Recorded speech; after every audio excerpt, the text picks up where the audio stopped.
బంగారే శర్మ గారు పూర్ణాహుతి అంటుంటారు కదా, అసలు పూర్ణాహుతి విశిష్టత ఏంటి? పూర్ణమద పూర్ణమిదం పూర్ణాత్ పూర్ణముదచ్యతే పూర్ణస్య పూర్ణమాదాయ పూర్ణమేవావశిష్యతే.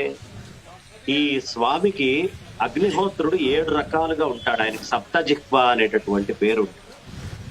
ఈ తీసుకున్నటువంటి ద్రవ్యం అనేకమైనటువంటి ఓషధులు అన్ని కూడా తీసుకొని వెళ్ళి ఆ అమ్మవారి యొక్క స్వరూపాన్ని తలుచుకొని ఈ అగ్నిహోత్రుణ్ణి ప్రార్థించి మనం ఒక్కసారి ఈ ద్రవ్యాన్ని ఇస్తే అమ్మవారి దగ్గరికి ద్రవ్యం చేరుతుంది. కానీ అమ్మవారి దగ్గరికి చేరేటటువంటి ద్రవ్యములో ఈ అగ్నిహోత్రం నుంచి వచ్చేటటువంటి ధూమము, ఆ పొగ ఏదైతే ఉంటుందో అది చాలా మనకి సువృష్టి, అమృత వృష్టి ఇట్లాంటివన్నీ కురవాలి, అవి రావాలి అంటే ఈ హోమ ధూమము అనేటటువంటిది వరాహవ అనేటటువంటి ఒక వాయువు ఉందమ్మా. ఆ వాయువుని పరిపూర్ణంగా శుద్ధి చేయాలి. చేస్తే ఆ వరాహవహ అనే వాయుగుణం యజ్ఞ ధూమంతో ఎప్పుడు సంస్కరించబడుతుందో అప్పుడు అది వివిధ దివ్య ఔషధాలకు నిలయం అవుతుంది. ఆ చుట్టుపక్కల ప్రాంతాన్ని మొత్తం ఔషధీమయం చేస్తుంది.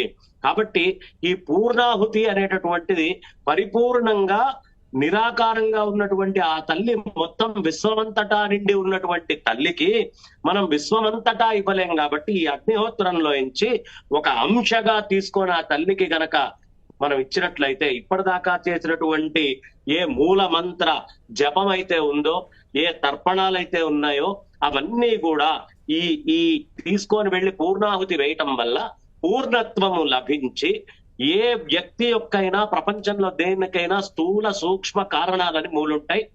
ఆ స్థూలం అంతా బాగవుతుంది, సూక్ష్మం అంతా శుద్ధి చేయబడుతుంది. రాబోయే కారణాలని కూడా అది శుద్ధి చేసి అన్ని కారణాల నుంచి స్థూల సూక్ష్మాల నుంచి కూడా కాపాడేటటువంటి శక్తి ఈ అగ్నిహోత్రానికి చాలా విశేషంగా వస్తుంది. కాబట్టే చాలా విశేషంగా మనకి చెప్తూ ఉన్నారు.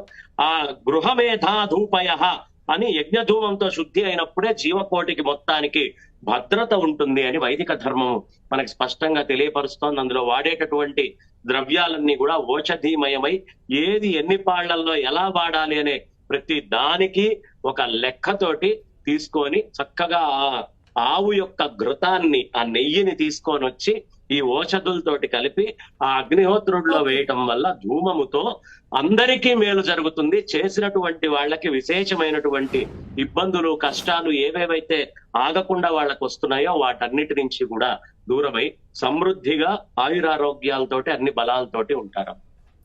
ధన్యవాదాలు బంగారే శర్మ గారు.